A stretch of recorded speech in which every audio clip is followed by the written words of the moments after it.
बिस्मिल्लाहिर्रहमानिर्रहीम। नावल मोहब्बत की ज़मानत। इंशाल्लाह हम ये न्यू नावल शुरू करने जा रहे हैं, आप लोगों को पसंद आएगा। मुसन्फ़ा सना सफ़ियान ख़ान, किस्त नंबर 1। बिस्मिल्लाहिर्रहमानिर्रहीम। शुरू करती हूँ अल्लाह के नाम से जो नहायत ही मेहरबान और रहम करने वाला है। आमीन। पकड़ो लड़की को भाग रही है, पकड़ो अंधेरी रात सुनसान सड़क, भागते पैरों में कंकरियाँ चुभ गई थी, लेकिन यहाँ पर परवाह किसे थी। भागते पैरों से वो पीछे मुड़ मुड़ कर देखती, अल्लाह से दुआएं मांगते इसकी ज़ुबान सूख रही थी। या अल्लाह तू ही खालिक व मालिक है, या अल्लाह तू रब रहीम है।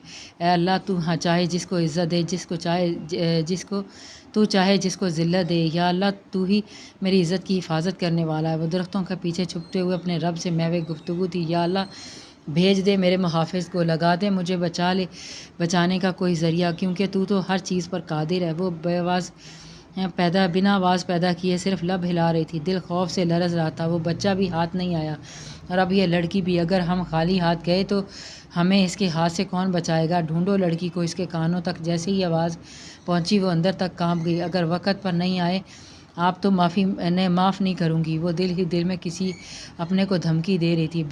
हलक सूख कर कांटा हो गया था, लेकिन इज़्ज़त जान से ज़्यादा प्यारी थी। अगर हम इसे लेकर गए तो हमें तो वो भी नहीं बचा सकता है जिसने हमें ये सब करने को कहा है। एक की डरी सहमी आवाज़ बरामद हुई थी। वो डर रहा था और डरना भी चाहिए, क्योंकि वो इंसाफ का रखवाला था। एक परिंदे के लिए नाइंसाफ़ी नहीं देख सकता था। जाके एक लड़की अन्ना भी कहाँ हैं आप। वो माजी की गलियों में गुम थे। माहम की आवाज़ पर सकीना बीबी की तकलीफ़ दे सोचों में कमी आ गई थी। हाँ बोलो, आप कौन सी खुशखबरी देने आई हैं।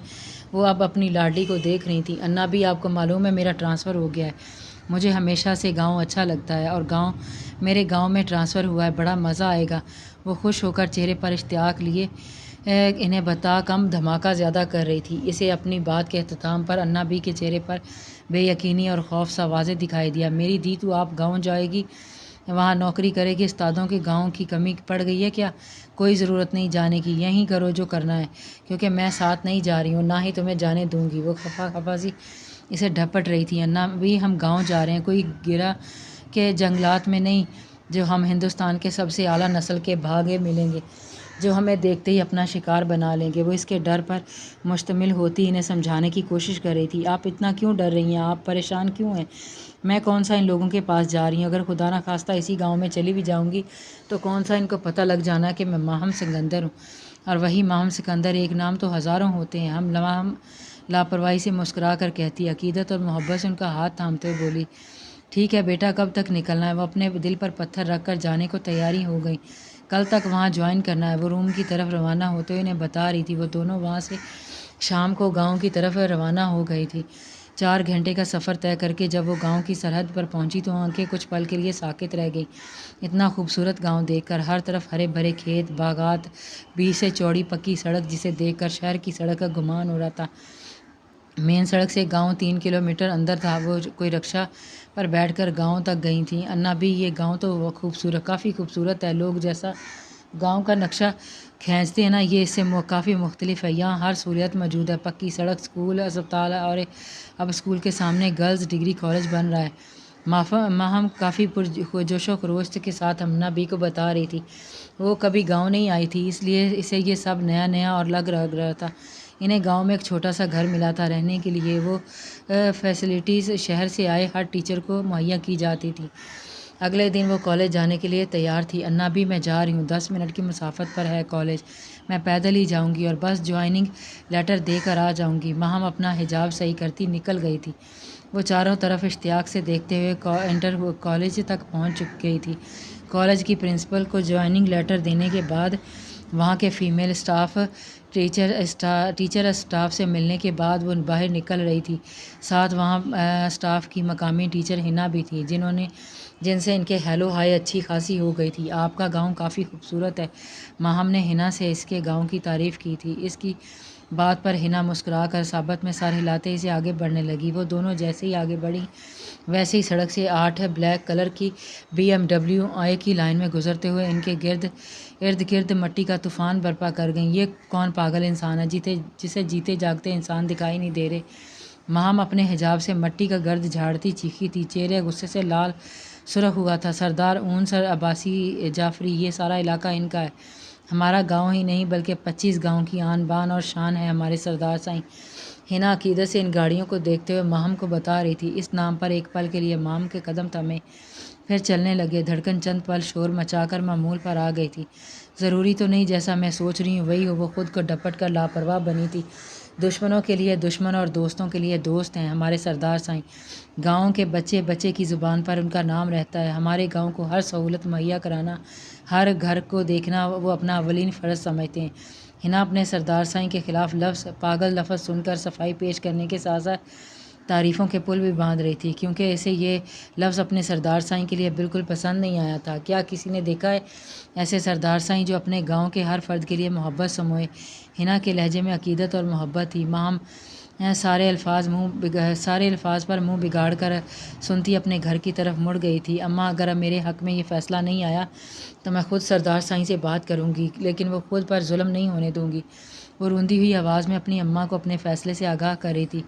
دی، تو ہم پر بوجھ نہیں ہے، لیکن یہ دنیا تجھے جینے نہیں دے گی۔ وہ چھوٹی سی مٹی کے سخن میں بیٹھ کر اپنے شوہر کا انتظار کر رہی تھی جو آج پنچایت میں گیا ہوا تھا۔ اماں، ہم کام کرنے والے، حق حلال کا کمانے والے سفید پوش لوگ ہیں، ہمیں بھی عزت پانے کا پورا حق ہے۔ ہمارے سردار سائیں تو عورتوں کی اتنی عزت کرتے ہیں، اس لیے ہمارے علاقے کے سارے مرد ہی اپنی عورتوں کی عزت کی نظر سے دیکھتے ہیں، لیکن وہ تو مجھے اپنی جوتی کی نوک پر رکھتا ہے، مجھے مارتا پیٹتا ہے۔ اماں، اب مجھ سے برداشت نہیں ہوتا۔ وہ بے تحاشا رونے لگی تھی، کیونکہ اپنے والدین کو اپنے زخم دکھانا کسی بھی لڑکی کے لیے سب سے زیادہ مشکل ہوتا ہے، لیکن غریب طبقے کے لوگوں کے لیے مشکل ترین ہوتا ہے۔ دی، صبر کر، صبر، کیونکہ اللہ صبر کرنے والوں کو پسند کرتا ہے۔ وہ صبر کا سبق سکھا رہی تھیں، کیونکہ ان کے بس میں کچھ نہیں تھا۔ اماں، ظلم پر کیسے صبر کر لوں؟ ظلم کرنے والے سے تو برا تو ظلم سہنے والا ہے، ایسا وہ استانی جی کہتی ہیں، جن کے یہاں میں اس ہفتے سے کام کرتی ہوں۔ وہ اپنے گرتے آنسوں کو بے دردی سے صاف کرتے ہوئے اماں کو دیکھ رہی تھی۔ میں پڑھ نہیں سکی، لیکن مجھے اتنا معلوم ہے ظلم سہ کر ظالم کو سر نہیں چڑھاتے۔ وہ اپنے آنسوؤں کو بہاتے ہوئے پنجابی زبان میں اپنی ماں کو بتا رہی تھی۔ ماہم سکندر عام سے نین نقش، سانولا، ہلکا گلابی چہرہ، لیکن سب سے خاص گالوں میں پڑتا ننھا گڑا اور گلابی شگرافی کٹیلے ہونٹ، خوبصورت آنکھیں، لیکن ان میں چھپا درد جو دیکھنے والے کو مبدوع کر دے۔ سر پر سکارف لگائے، نقاب سے چہرہ ڈھکے وہ کالج گیٹ سے داخل ہوتے ہی ہنا سے سلام دعا ہوئی، پھر دونوں اسٹاف روم کی طرف باتیں کرتی روانہ ہو گئی تھیں۔ وہ پہلی بیل پر ہی چھٹی کلاس میں داخل ہوئی تھی۔ کالج پرنسپل نے ماہم سکندر کے ڈاکومنٹس دیکھنے کے بعد چھٹی کلاس سے 12ویں تک کے ایک بیل دے دی تھی۔ ماہم نے کلاس میں پڑھاتے وقت غور کیا کہ ایک 13 سالہ بچہ سارے بچوں کو پریشان کر رہا تھا۔ بیٹا، آپ کھڑے ہو جاؤ، ماہم نے تحمل سے کہا۔ وہ ایسے اپنی گردن اکڑا کر کھڑا ہوا جیسے گردن میں کلف لگا ہو۔ مس، آپ مجھے جانتی نہیں ہیں میں کون ہوں، ورنہ آپ مجھے کھڑا ہونے کو نہیں بولتی۔ سالہ گولم گپا سا بچہ مغرور لہجے میں بولا تھا۔ بیٹا، اب جو کوئی بھی ہو اسے فرق نہیں پڑتا، کیونکہ یہاں سارے بچے برابر ہیں۔ اور پیارا سا بچہ اسے اچھا لگا تھا، لیکن اس کے لہجے میں مغروریت اسے پسند نہیں آئی تھی۔ برابر نہیں ہے، لیکن برابر ہو بھی نہیں سکتے، کیونکہ میں سب سے الگ ہوں۔ مام نے اب غور کیا تھا کہ اس کا لہجہ مغرور ضرور تھا، لیکن اس کی آنکھوں کی محرومی تھی۔ ہاں، وہ محرومی ہی تھی جو اس بچے کی آنکھوں میں صاف جھلک رہی تھی۔ ماہم کو معلوم نہیں تھا وہ بچہ اپنا آپ جیسا لگا تھا۔ وہ کچھ کہتی کہ تبھی بیل لگ گئی تھی۔ وہ ماہم روم سے باہر چلی گئی تھی۔ وہ ابھی راہداری میں تھی جب اسے ہنا ملی۔ ہنا نے اس بچے کے بارے میں پوچھا تو ہنا نے خوف سے بڑی آنکھیں پھیلا کر جو اس کے گوشے گزار کیا، وہ اسی آنکھیں وہاں کرنے پر مجبور کر گیا تھا۔ وہ بچہ سردار اون عباس جعفری کا بھائی حمزہ عباسی جعفری ہے، بے حد مغرور اور بگڑا ہوا۔ استاد کو نکلوانا اس کے دائیں ہاتھ کا کھیل ہے، کہیں ایسا نہ ہو کہ وہ تمہارے پیچھے پڑ جائے، تم یہاں سے نکلوا دیں۔ ہنا فکر مندی سے اسے دیکھتے ہوئی سمجھانے والی لگی تھی، کیونکہ اس ایک ہفتے میں ہی وہ اس کے کافی قریب ہو گئی تھی۔ اچھا، میں ڈرتی تو ہوں نہیں، اور میں چاہتی ہوں وہ مجھ سے پنگا لے۔ اس کا پالا اس بار ماہم سکندر سے پڑا ہے،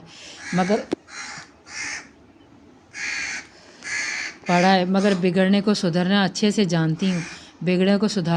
جانتی ہوں۔ ماہم کو بے فکری سے مسکراتے ہوئے کہا تھا۔ جاری ہے۔